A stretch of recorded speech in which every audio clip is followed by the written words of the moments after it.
We continue now at the top of Daf Chaf Aleph Amid Beis in Meseches Nedarim. This is Nedarim Daf 21b. On the previous Amid, the Gemara was discussing a case where a seller and a buyer are negotiating, and they make a neder. The question is, are they serious about the neder? Let's say the seller says that I'm not going to sell it less than this amount. Any less than this amount, I'm going to make a neder, not to get any benefit from the money. And the buyer says similarly, I'm not going to pay more than this amount. Any more than that, I'm not going to get any benefit from the object. So the question is, do we take them seriously and it's a real neder, or is this just a way of negotiating? And so the Gemara in the previous Amid brought a proof from a case of a Mishnah where a person is trying to invite someone over their house to eat a meal, and the person makes a neder not to enter their house, not to take a drop of cold water for them. So over there we say it's not really a neder. The person doesn't really mean to say that he's not going to go into the house at all, and he's not going to have a drop of cold water. It's just an expression. What he really means to say is he's not going to have a big meal at the person's house. And so the Gemara says the same thing is true by negotiations between a buyer and a seller. If the buyer and the seller are negotiating, so it's just an expression. It's not meant to be that you take the neder literally. But the Gemara continues, me dummy, 1 second, can you really compare the two cases? Gabet sonin, when it comes to the person saying he's not going to have a drop of cold water, tzadikim omrim ma'at v'yosen harbe. So the tzadikim, meaning the person inviting him over, he's a tzadik, he's saying come over for a little bit, for a drop of water, for a little bit, but really he was going to give him a big meal. And so therefore the person responding and saying a neder that I'm not going to have a drop of water, he was using the same term as the host. He was just responding in kind. So of course he doesn't actually mean a drop of water. What he means to say is that drop of water that you were inviting me for, which we both know was a large meal, that large meal, which he's calling a drop of water, that I'm not going to have. So there it is clear that the neder is not meant to be taken literally. But over here, when you have a buyer and a seller negotiating, sveikohu, there's a genuine doubt what these people mean. Dilma pachos misela v'yoser al shekel ka'amar v'zeruz and have. Maybe it really means to say less than a seller, more than a shekel. It was just a way of encouraging, of negotiating. It's not meant to be taken literally as a neder. Oh, Dilma, maybe dav ka'amar, maybe meant exactly this price. Any less than this price or any more than this price, it's going to be a real neder. V'nidra having, it's a real neder, and the Gemara says tiboy. The Gemara leaves it as a question. And the Gemara continues, Amar Rav Yehuda, Amar Ravasi. Rav Yehuda says that Ravasi says, Arba Nedarim Halalu, these four kinds of Nedarim that were in the Mishnah, Tzrichen She'ela L'Chacham, they require one to ask a Chacham in order to undo the Neder. Ki Amrisa Kame de Shmuel. So Rav Yehuda says, when I said this psak of Ravasi over to Shmuel, Amar, he responded and said, Tani Arba Nedarim Hitiru Chachamim. The Tana of the Mishnah says these four Nedarim are automatically mutter from the Chachamim. V'yata Amrit, and you're saying Tzrichen She'ela L'Chacham, you need to ask a Chacham to undo the Neder. Of course not. The Mishnah means to say it's automatically not a neder. And the Gemara continues, Rav Yosef Masni Lo Lahashmaita B'Hailish, and Rav Yosef learned the above sugya in the following language as follows. Amar Rav Yehuda, Amar Ravasi. Rav Yehuda says that Ravasi says, Ein Chacham Rashoy Lahatir, if you're ever going to go to a chacham to undo a neder, it has to be in some way similar to these four nedarim. Kasavar, what he's saying is, what he holds is, Ein poschen becharata. We don't open up with regret. This phrase, Ein poschen becharata, was mentioned on the previous daf. Here the Rishonim discuss exactly what it means. The Mefarish says as follows, Ela ke'ein dalid nedarim halal. If you're going to undo a neder, it has to be similar to these four. V'hani hu desharim mishum deles bu mamish. Now these four are automatically undone because they're nothing. Avol shar nedarim ein adam rashay lahater ad sheyischaret hanoder me'atzmo. The way the Mefarish understands is, by other nedarim, the person who made the neder has to regret the neder on his own. So ein poschen becharata, according to the Mefarish, means that the chacham is not allowed to create an opening of regret. Rather, the person has to regret it on his own. Kasavar ein poschen becharata, because he holds again, we're not poseach becharata. She'ein chacham rashoy liftoach v'lomar lo, means to say, a chacham is not allowed to open and say to him, Nodarta adaita dehachi, did you make the neder thinking this? Kedamina lekamon, we're going to say this later on. Elahan noder hu yischaret techila, rather what has to happen is the noder, the person who made the neder, has to regret it first. V'yiftach v'yomer lo ladas kei nodarti, and he has to say, I didn't do it thinking this. V'hu poseach techila becharata, he has to be the first one to start off with the charata. So according to the Mefarish, the main point over here is that you're only allowed to be mater ke'ein these four. It means to say you can't do it until the person actually expresses some regret on his own. And the Ran over here explains, Ein chacham mater el ke'ein arba nedarim halalu kilomar. What it means to say is as follows: She'ein lo lahater becharata elo bepesach. So the Ran over here points out there are two ways to undo a neder. One way to undo a neder is charata, is regret. The person regrets that he made it. He says, oh, at the time I made it, I was angry, I was upset, and now I regret it later on. If I wouldn't have been upset at that time, I certainly wouldn't have made it. If I would have been thinking clearly, I would not have made it. And the other way of undoing it is a pesach. A pesach means that the chacham finds some kind of opening. Had you known X, Y, and Z, would you have made the neder? No, I wouldn't have, and therefore using the pesach, you undo the neder. And so the way the Ran is understanding is that they're saying, according to this approach, according to Rav Asi, when he says you're not allowed to be matir unless it's like these four, it's really a way of saying you can't use charata at all, you can only use pesach. Because pesach really means it was a mistaken neder. Had I had all the information I have now, I would never have made it. That's why it's like the four nedarim. But charata is not going to be good. So according to the Ran, it is slightly different than the Mefarish. The Mefarish understands that what we're saying is ein poschen becharata. You're not allowed to open up and try to encourage a regret. The person has to regret it on his own. But if he regrets it on his own, it would still be okay according to Rav Asi. According to the Ran, no, charata is not good at all. That's what the Gemara means to say. The only thing that's going to work, according to Rav Asi, according to this understanding, is a pesach. And the Ran continues, V'hainu taima de'odif pesach mecharata. The following is the reason that a pesach is better than charata. L'fisha kol neder shu nidr pesach harei anoder omer shafilu betchila keshanadar. Because pesach means that the person who made the neder is saying, even originally when he made it, ilu hayonosin libo also pesach, had he realized that particular fact, lo hayonoder, he wouldn't have done it. V'nimsa nidro betos, and that's like a neder betos. Avol neder shu nidr becharata, eino motzim asmo sheminyan she'ilu hayonosno alibo mitchila shelo hayonoder. By charata, by regret, the person is not saying there's some fact that he know had he known, he wouldn't have made the neder.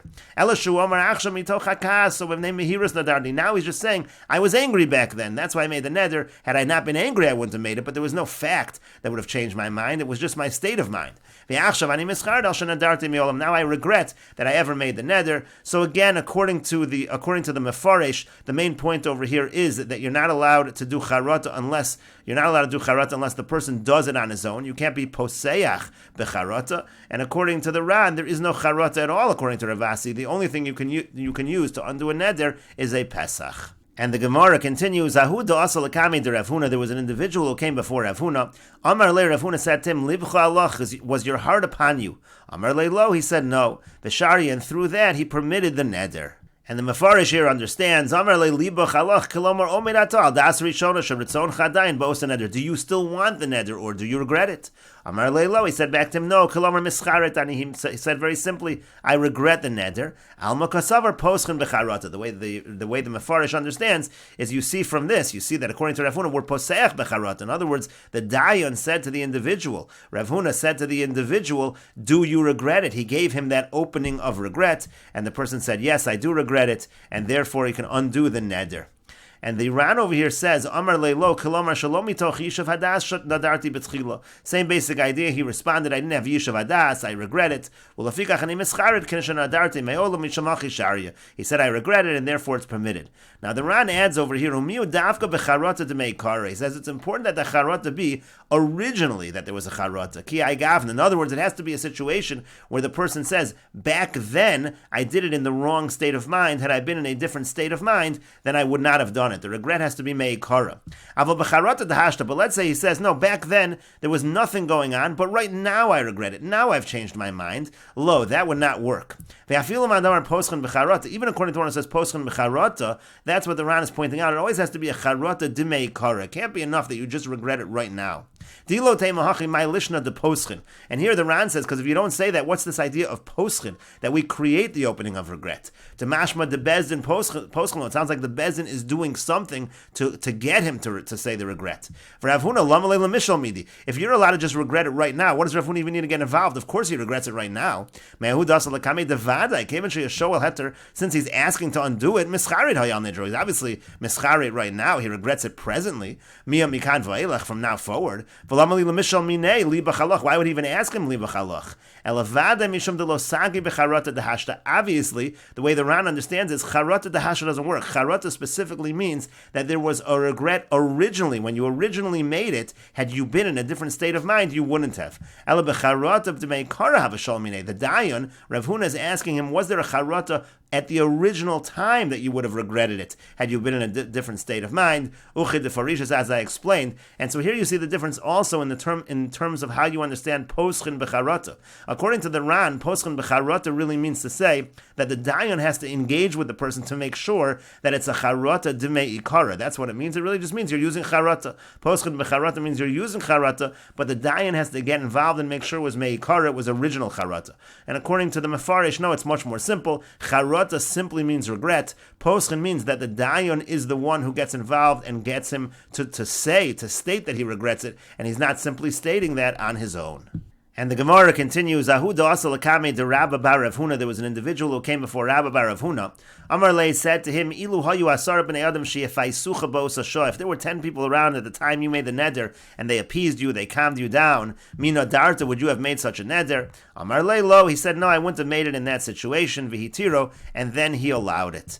And the Mefarish explains, Im hayu yud b'nei adam shem paschulach becharata, k'sheratzisa lindor klum nadarta. Again, would you have made the neder if at that time they would have caused you, so to speak, to regret it? Amar Lei lav, so he said, no, I wouldn't have done it in that situation. Kasavar ein poschen becharata. The Mefarish explains that Rabbi bar Rav Huna holds you're really not allowed to be posech becharata. You can't just do a general, do you regret what's going on? Well, that's why you have to specifically say if there were 10 people at that time. The Kavan Damar ilu hayu yud b'nei adam. With that phrase, the mi'akar akar lenidre, there you're really totally undoing the neder. V'lo have a neder klal ulakach posech becharata. You make it like it's not a neder at all. That already will work in terms of giving the person an opening of regret.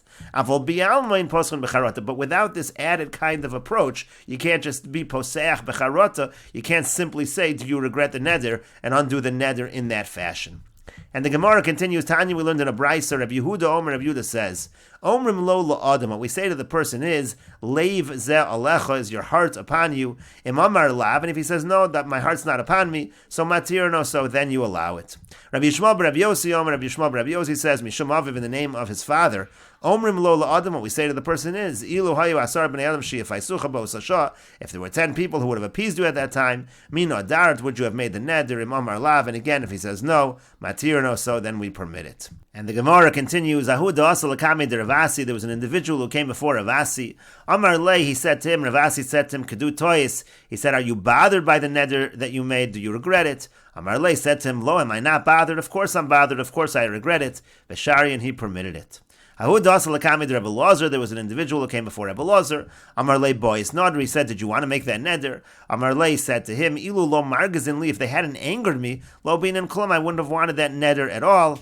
Amar lei, so he said to him, take it, boys, have it as you will, as you wish rather. In other words, since you didn't really want to do it, so it's not really a neder. The Mefarish over here says, Amar lei, take it, boys, hoel v'lo kibalta mirtzoncha, since it wasn't really your will that way. Yehei mutter lach, it's mutter. Kemo shato wrote, just as you want, lo have a neder, meaning it's not a neder. V'hai tana savar dein poschen b'charata. The Mefarish understands that this Tana holds that we're not poschen b'charata, and again, that's why we needed this added kind of statement that if they hadn't angered me, so then I would not have done it. And the Gemara continues, so there was a woman, darta livrata, that she made a neder to her daughter, meaning she didn't allow her daughter to benefit from her. Asoy lakami de Rabbi Yochanan, so she came before Rabbi Yochanan. Amar lo, he said to her, she wanted to undo the neder, so he said to her, Ilu havi yadat, had you known that your neighbors would say Allah divratach about your daughter, and the Mefarish over here says, if you knew that this would have started the neighbors saying things about your daughter, and we'll continue with this discussion in the next video on Daf Chof Beis Amud Aleph.